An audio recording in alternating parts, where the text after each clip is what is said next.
नमस्कार बंधू भगिनींनो. आज खरं तर एक वेगळा विषय घेऊन आलोय मी. विपश्यना. अ, सध्या एक काही दिवसांपूर्वी मी तिसरा 10 दिवसाचा कोर्स करून आलोय आणि त्याच्यानंतर मला असं जाणवलंय, की विपश्यनाचं आयुष्यात खूप मोठं महत्त्व आहे. तर आपण बघूयात म्हणजे नेमकं कसं काय आहे, काही नाही. तर सर्वात सुरुवातीला आपण त्याचा अर्थ बघू. विपश्यना म्हणजे काय? तर विपश्यना म्हणजे आपल्या शरीरात आत झोकवून गोष्टी जशा आहे तसं बघणं. आता हे केल्याचा फायदा काय असतो? तर सगळ्यात महत्त्वाचं म्हणजे मनःशांती. हे बघा, विपश्यना केल्यानंतर आपल्या एक लक्षात येतं, की आपण ओव्हर एक्साइटेड पण नाही व्हायचंय आणि ओव्हर डिप्रेस पण नाही व्हायचंय. आपण बॅलन्स राहायचंय, न्यूट्रल राहायचंय. ज्या गोष्टी जीवनात घडतात त्या जशा आहे तशा तटस्थपणे ऑब्झर्व्ह करायच्या आहे. याचा बेनिफिट असा होतो, की आपलं मन हे आपल्या शरीराचं गुलाम बनायला लागतं. सध्या जे काही आहे त्यानुसार आपण अ, मनाचे गुलाम बनले, तर आपल्याला मनाला गुलाम बनवायचंय.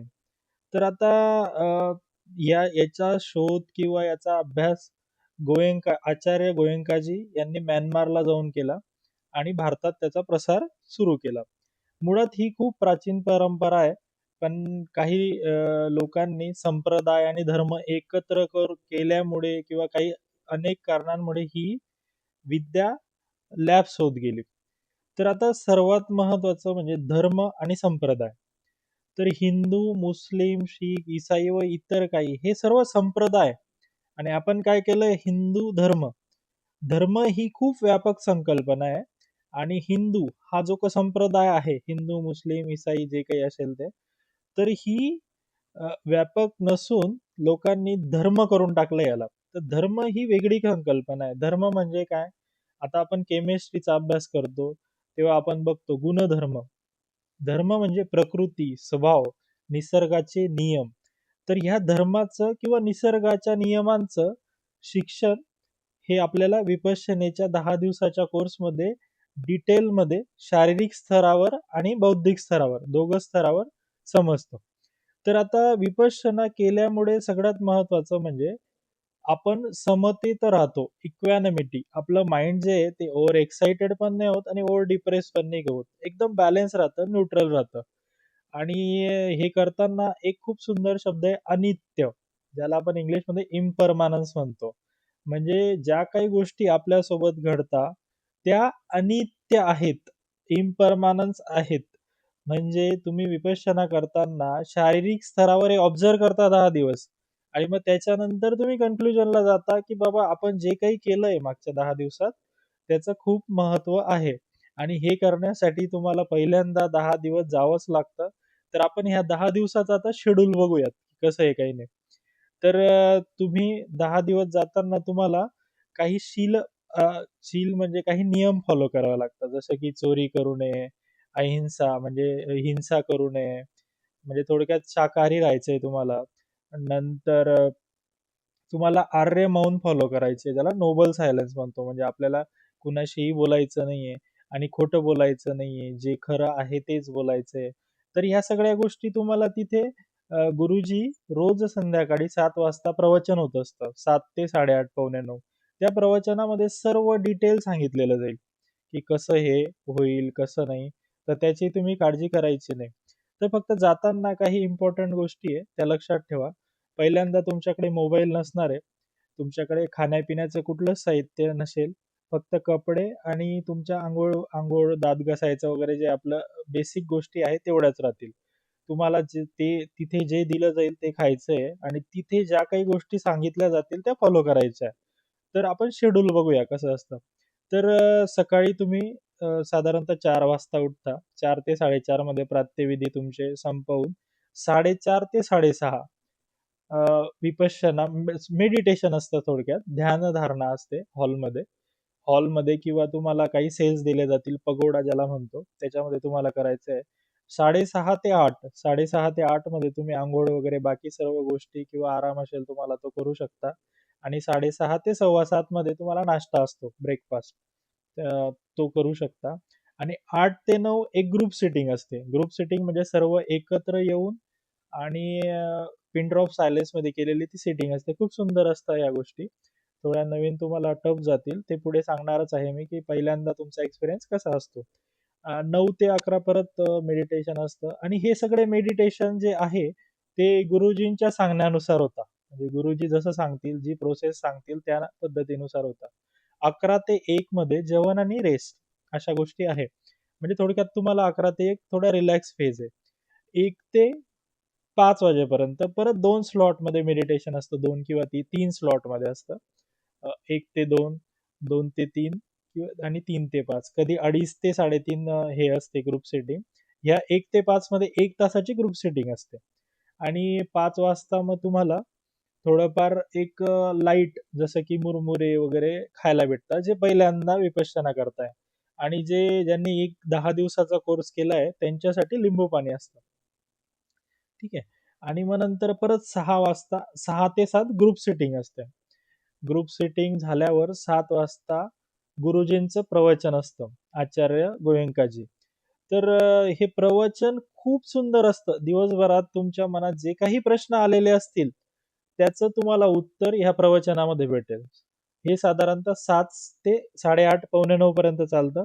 मग नंतर एक 15-20 मिनिटाचं छोटंसं मेडिटेशन होऊन तुम्ही आराम करायला रूमवर जाऊ शकता 9 नंतर. आणि तुमच्या मनात जे काही प्रश्न येतील ते सकाळी 12 वाजता आणि रात्री 9 वाजता गुरुजींना तुम्ही विचारू शकता. साधारणतः 3 गुरुजी असतात. त्यांना तुम्ही जे काही तुमच्या मनात ज्या काही शंका येतील ते बिनधास्त विचारू शकता. शारीरिक, बौद्धिक, व्हॉटएव्हर जे काही असलं ते. आणि 9ला तुम्ही जाऊन आराम करू शकता. हे झालं तुमचं शेड्यूल.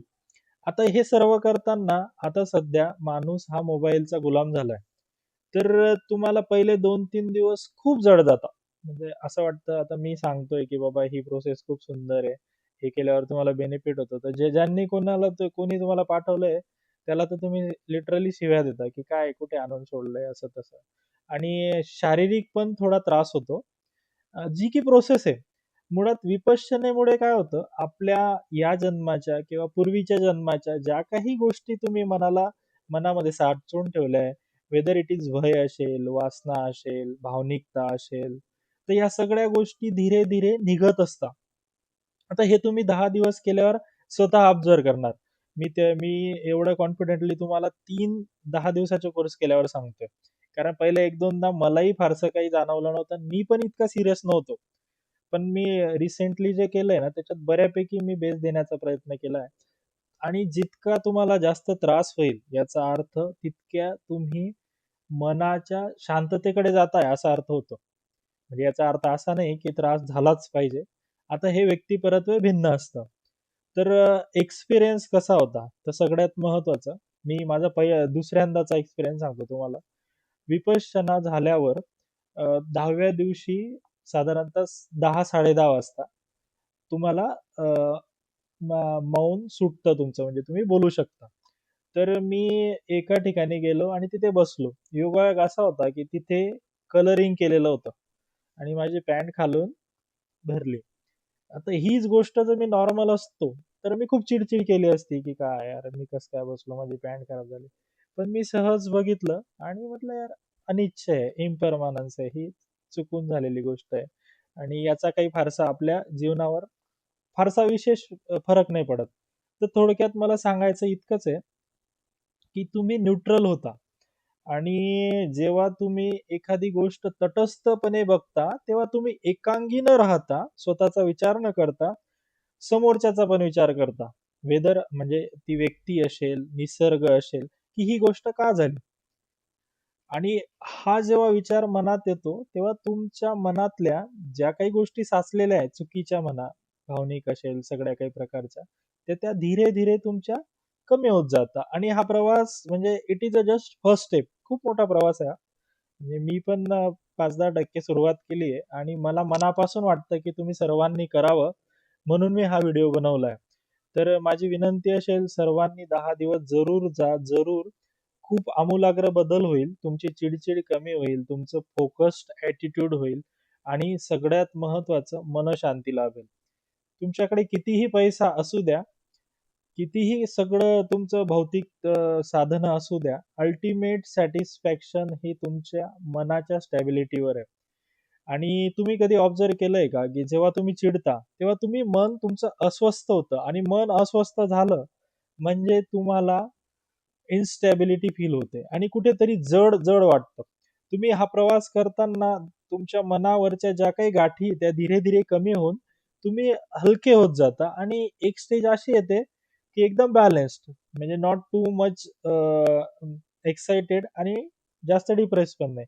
दोघही गोष्टी तितक्याच महत्वाच्या आहे. आपण ऑब्झर्व केलं असेल की ज्या दिवशी आपल्या आयुष्यात एखादी खूप आनंददायी गोष्ट घडते त्या दिवशी पण झोप नाही लागत, आणि ज्या दिवशी एखादी खूप दुःखद घटना घडते त्या दिवशी पण तुम्हाला झोप लागत नाही. तर आपल्याला करायचं एवढंच आहे की विपश्यना करताना तसं आचार्यजी तुम्हाला डिटेल सांगतील की कसं करायचंय काही नाही. तुम्हाला सुखद आणि दुःखद दोघही गोष्टींना जशा आहे तसं बघायचंय. हे करून काय होतं, म्हणजे मी सांगितलं नाही पाहिजे पण मी तुम्हाला एक सहज सांगतो की पुढे जाऊन या गोष्टी न्यूट्रॅलिटीकडे जातात. म्हणजे दुःख जरी होत असेल ना तरी ते तुम्ही ऑब्झर्व केल्यावर तुमच्या लक्षात येईल की हे अनिच्छ आहे, म्हणजे हे थोड्या वेळात संपणारच आहे. आणि सेम विथ सुख, सुखही तसंच संपत असतं. त्याच्यामुळे बॅलन्सकडे हा प्रवास आहे. माझा आग्रहाचं विनंती असेल तुम्हाला की सर्वांनी आयुष्यात एकदा तरी करा. एकदा केल्यावर तुम्हाला सांगायची गरज नाही राहणार, कारण तुमच्या बौद्धिक आणि शारीरिक पातळीवर तुम्ही ते पारखून बघितलेलं राहील. तर जरूर विपश्यना करा आणि हा व्हिडिओ जास्तीत जास्त लोकांपर्यंत शेअर करा. धन्यवाद.